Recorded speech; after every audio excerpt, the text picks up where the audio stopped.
चाहता हूँ आप जुड़ जाइएगा, फिर मैं उसके बाद बैठ जाऊंगा। तो मैं गोरखपुर स्टेशन पे उतरा, बिल्कुल सही घटना है। तो लाल अमीन साहब ने जिस ड्राइवर को मुझे लेने भेजा था, वो ड्राइवर लखनऊ से आया हुआ है, उसको गोरखपुर का रास्ता नहीं पता। बिल्कुल भगवान कसम सही घटना है। तो बिल्कुल झूठ कभी आज तक हमने बोला ही नहीं, बिल्कुल नहीं बोला, आज तक नहीं बोला। इसीलिए विधानसभा में जा नहीं पाया, इसीलिए नहीं जा पाया। तो जब मैं स्टेशन पे उतरा, जो ड्राइवर लेने आया था होटल प्रेसिडेंट में ठहरना था, अब वो भटक रहा। बिल्कुल सही घटना। तो हमने कहा क्या करें, डॉक्टर सरिता शर्मा जी दिल्ली से तशरीफ लाई, वो हमारे साथ थी। तो इन्होंने कहा सर्वेश ऐसा करो किसी से पूछ लो। हमने कहा डॉक्टर साहब किससे पूछें? बोली किसी जिम्मेदार आदमी से पूछो। तो सामने पुलिस के भाई खड़े थे।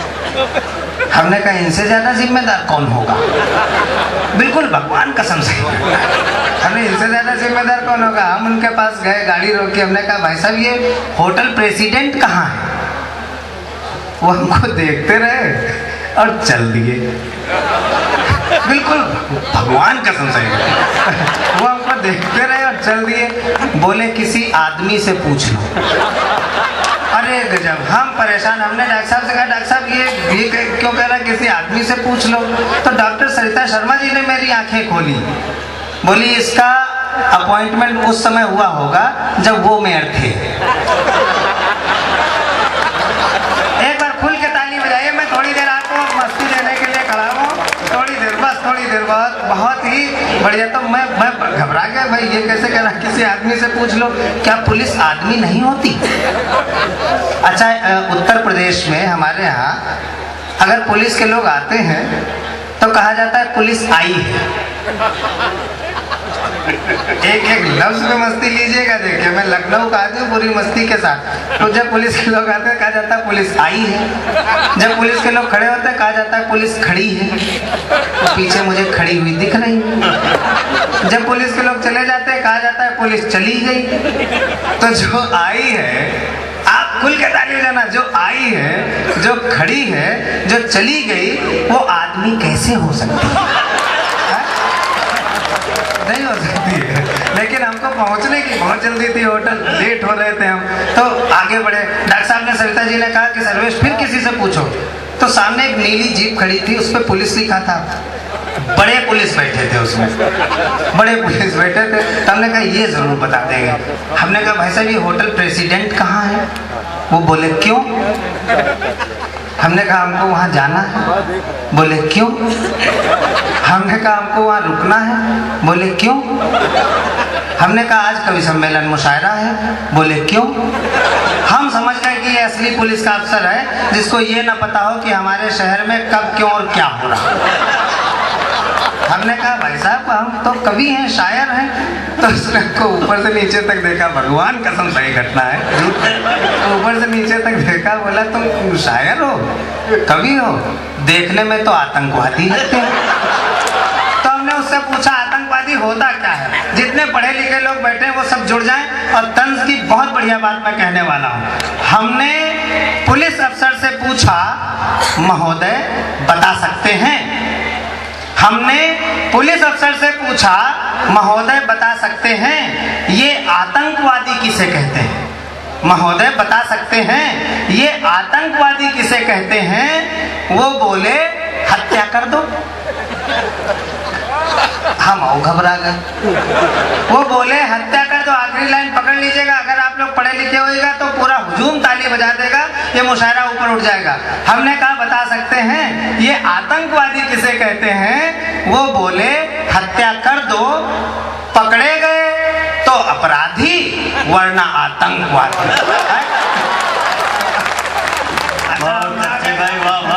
धरती पर कैसा लगता है जब मैं यहाँ आया। लाल अमीन साहब ने जो हॉस्पिटैलिटी दी है, यानी जो स्वागत दिया है, डॉक्टर नुज़ैत अंजुम ने जो आत्मीयता दी है, और आप लोगों ने जो हाथ मिलाए, हाथ हिलाए और कहा आप कवि हैं, आप शायर हैं, तो मुझे लगा कि मैं तो लखनऊ में खड़ा हूँ, इसको गोरखपुर क्यों नाम दिया जा रहा है? उत्तर प्रदेश के सारे शहरों का नाम लखनऊ कर दिया जाए, जिससे सारे शहर उत्तर प्रदेश की राजधानी बन जाए और सब जगह सड़कें ठीक हो जाए, बिजली आने लगे। तो आपके लिए कहता हूँ 4 पंक्तियाँ कि क्या बतलाऊं इस धरती पर कैसा लगता है, इस मिट्टी का जर्रा जर्रा अपना लगता है, गोरखपुर में मेरी मौसी की शादी हुई थी, इसलिए मेरा घर भी बनता है।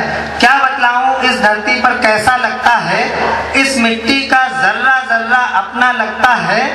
मंदिर मस्जिद गिरजा द्वारे चाहे जैसे हो, पूरा गोरखपुर मुझे आशीर्वाद दे दे मेरा घर कि मंदिर मस्जिद गिरजा द्वारे चाहे जैसे हो, लोग जहाँ अच्छे होते हैं अच्छा लगता है, लोग जहाँ अच्छे होते हैं अच्छा लगता है। तो मैं रास्ते पर शोध करता रहा कि आखिर पुलिस के भाई ने क्यों कहा कि किसी आदमी से पूछ लो। अब मैं शोध रखता हूँ, रिसर्च आपके सामने रखता हूँ कि उसने क्यों कहा। अगर रिसर्च ठीक हो तो जितने नौजवान हैं, जितने बुजुर्ग हैं, जितने हमारी उम्र के हैं, मैं अपनी उम्र नहीं बताऊंगा, मैं भी शिखा से मात्र 6 महीने बड़ा हूँ। आप पुलिस का चित्र अपने सामने रखिए। ये बात मैं गोरखपुर की पुलिस के लिए नहीं कह रहा हूँ, मैं लखनऊ की पुलिस के लिए कह रहा हूँ। क्योंकि हर आदमी को, हिंदुस्तान के हर आदमी को ये हक हासिल है कि वो जिंदा अपने घर वापस जाए। मैं लखनऊ की पुलिस के लिए कह रहा हूँ। अगर लखनऊ के पुलिस का भी कोई आदमी यहाँ आया हो तो मैं झांसी की पुलिस के लिए कह रहा हूँ। अब बाय द वे अगर झांसी वाले की भी रिश्तेदारी यहाँ हो तो मैं केरल की पुलिस के लिए कह रहा हूँ। इससे ज्यादा सुरक्षित मैं नहीं रख सकता आपको। तो आप पुलिस का चित्र अपने सामने रखिए और मेरा शोध सुनिए। शोध में अगर मजा आए, आपके ठहाके निकलने की कोशिश करें तो उनको रोकिएगा मत, इस ठहाके को तालियों में बदल दीजिएगा। मैं हिंदी का कवि हूँ इसलिए मुझे तालियां चाहिए। उर्दू शायरी जब हो तो आपकी वाहवाह चाहिए।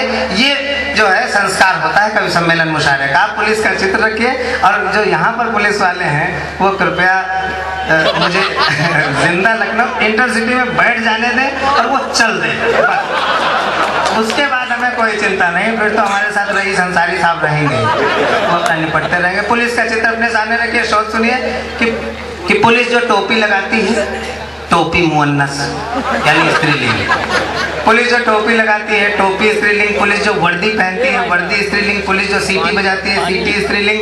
पुलिस जो गिरफ्तारी करती है, गिरफ्तारी, तालियों का लेवल धीरे धीरे बढ़ाना, मुझे अच्छा लगेगा। पुलिस जो गिरफ्तारी करती है, गिरफ्तारी स्त्रीलिंग। पुलिस जो हथकड़ी लगाती है, हथकड़ी स्त्रीलिंग। पुलिस जिस हवालात में बंद करती है, हवालात स्त्रीलिंग। पुलिस जो धारा लगाती है, धारा स्त्रीलिंग। पुलिस जो तफ्तीश करती है, तफ्तीश स्त्रीलिंग। पुलिस जो इंक्वायरी करती है, इंक्वायरी स्त्रीलिंग। पुलिस जो पूछताछ करती है, पूछताछ स्त्रीलिंग। पुलिस जिस कचहरी में ले जाती है, कचहरी स्त्रीलिंग। पुलिस जो सुनवाई करती है, सुनवाई स्त्रीलिंग। पुलिस जो सजा दिलवाती है, सजा स्त्रीलिंग। पुलिस जिस जेल में भेजती है, जेल स्त्रीलिंग। और पुलिस जिस कोठरी में बंद करती है, कोठरी स्त्रीलिंग। और पुलिस जो जमानत करवाती है, जमानत स्त्रीलिंग। और पुलिस जो रिहाई करती है, रिहाई स्त्रीलिंग। इसलिए हमारे देश की पुलिस टॉप टू बॉटम स्त्रीलिंग। लेकिन मैं बहुत समझदार आदमी हूँ, लाल अमीन खान साहब के मुशायरे में आया हूँ। बिल्कुल भगवान कसम सही करता है। हम अपने दोस्त दरोगा जी के घर गए, देखा दरोगा जी मर गए। हम अपने मित्र दरोगा जी के घर गए, देखा दरोगा जी मर गए। हमने उनकी पत्नी से पूछा, भाभी जी दरोगा जी कैसे मर गए? क्या रस्सी से लटक कर आत्महत्या कर गए, या फिर कोई जहर पिया था अथवा कोई एसिड लिया था? कोई जहर पिया था अथवा कोई एसिड लिया था। वो बोली, भाई साहब ना ही ये रस्सी से लटक कर मरे हैं, ना ही कोई जहर पिया था, ना ही कोई एसिड लिया था, ना ही कोई जहरीला पाउडर फांका था। अगली लाइन अगर पढ़ी लिखी हो और आपके दिल पर दस्तक दे दे तो आप मुझे आशीर्वाद की तालियां दे दीजिएगा। उन्होंने कहा, ना ही कोई जहर पिया था, ना ही कोई एसिड लिया था, ना ही कोई जहरीला पाउडर फांका था, लेकिन लाख मना करने के बावजूद कल शाम अपने गिरेबान में झांको। अरे वाह वाह वाह वाह वाह वाह, मैं फिर एक बार सहमत हूँ। लेकिन आप रिस्पांस कम दे रहे हो तो मैं मजा कमा रहा। मैं गिरगिट मिला, गिरगिट आप लोग जानते हैं। गिरगिट से हमने छोटी सी बात की। अगर हिंदुस्तान का तंज आपको दिखाई पड़ जाए तो आपका आशीर्वाद मुझे मिलना चाहिए, क्योंकि मुशायरे वो फंक्शंस होते हैं जिसमें हिंदुस्तान की असली तहजीब मिलती है, जहाँ पर जुबान मिलती है, जहाँ पर तहजीब मिलती है, जहाँ पर बात को समझने वाले लोग मिलते हैं। इसलिए मैं ये बात आपके सामने रखना चाहता हूँ। गिरगिट से छोटी सी बात, कुर्सी पर बैठे कुर्सी वाले भी बजा दे, जमीन पर बैठे जमींदार भी मेरे स्वागत तो हो चुका, बहुत बढ़िया गिफ्ट मिली, बड़ी महंगी। लखनऊ के विधानसभा मार्ग पर जुड़ जाना, लखनऊ के विधानसभा मार्ग पर इधर से उधर और उधर से इधर और फिर इधर इधर से उधर जा रहे गिरगिट नरेश से हमने पूछा। नरेश माने राजा, गिरगिटों का राजा। लखनऊ के विधानसभा मार्ग पर इधर से उधर और उधर से इधर और फिर इधर से उधर जा रहे गिरगिट नरेश से हमने पूछा, गिरगिट जी बता सकते हैं अपने और नेता के बीच आपसी संबंध को तुलनात्मक रूप से, कंपैरेटिव रूप से समझा सकते हैं? गिरगिट बोला, अस्थाना जी, किसी गिरगिट की नेता से तुलना करना महापाप है।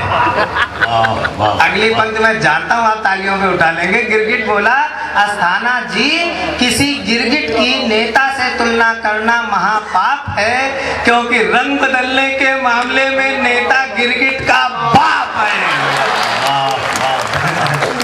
बहुत बढ़िया आपने सुना भाई, बहुत अच्छे आप लोग। काजी कैसे? मैं अक्सर सोचता हूँ तुम मिलो कुछ बात हो जाए। मैं अक्सर सोचता हूँ तुम मिलो कुछ बात हो जाए, घिरे बादल घने से और फिर बरसात हो जाए।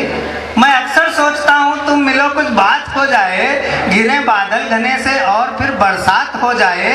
मैं तुमको साथ लेकर कार से जब घूमने निकलूं कि पंचर हो सभी टायर वहीं पर रात हो जाए, कि पंचर हो सभी टायर वहीं पर रात हो जाए। और चार पंक्तियां देता हूँ, युवा वर्ग मेरे साथ जुड़ो। डॉक्टर सरिता शर्मा जी कह रहे हैं गा कर पढ़ो। मैं जानता हूँ मैं गा कर पढ़ूंगा तो मेरे ऊपर फूल चढ़ेंगे अभी। मैं जानता हूँ वो। मैं चार पंक्तियां और कहता हूँ, मैं बहुत बुरा गाता हूँ। देखिए, अच्छा गाना कोई बड़ी बात नहीं, बुरा गाना बड़ी बात है, बेसुरा गाना बुरी बात है। मैंने 18 साल रियाज किया तब मैं बुरा गा सका। मैं चार पंक्तियां बुरी सुना रहा हूँ, बुरी आवाज में। पढ़ने को तो आए थे पर प्रेम, पढ़ने को तो आए थे पर गेम हो गया। कहीं कोई सुर नहीं मिलेगा आपको, अगर सुर मिल जाए तो पैसे वापस। पढ़ने को तो आए थे पर गेम हो गया, फेमस पूरी यूनिवर्सिटी में नेम हो गया। अब कॉलेज से निकाले गए और फाइन भी पड़ा। पूरा युवा वर्ग जुड़ जाए। पढ़ने तो आए थे पर गेम हो गया, फेमस पूरी यूनिवर्सिटी में नेम हो गया, फेमस पूरी यूनिवर्सिटी में नेम हो गया। कॉलेज से निकाले गए और फाइन भी पड़ा। पगले को प्रिंसिपल से ही प्रेम हो गया, पगले को प्रिंसिपल से ही प्रेम हो गया। सरिता जी जिन पंक्ति, संभल जाऊंगा मन में यदि कभी भी पाप आ जाए। डर किससे लगता है? सबसे ज्यादा डरावना कौन होता है? सबसे ज्यादा भयभीत हम किस लगता है? कमजोर आदमी, ये देखा नहीं था, माफ कीजिए। संभल जाऊंगा मन में यदि कभी भी पाप आ जाए, मैं बच निकलूंगा रास्ते में अगर कोई सांप आ जाए, और बड़ी मुश्किल पड़ेगी तब मुझे खुद को बचाने में। मैं जिसको चूमना चाहूं उसी का बाप आ जाए, मैं जिसको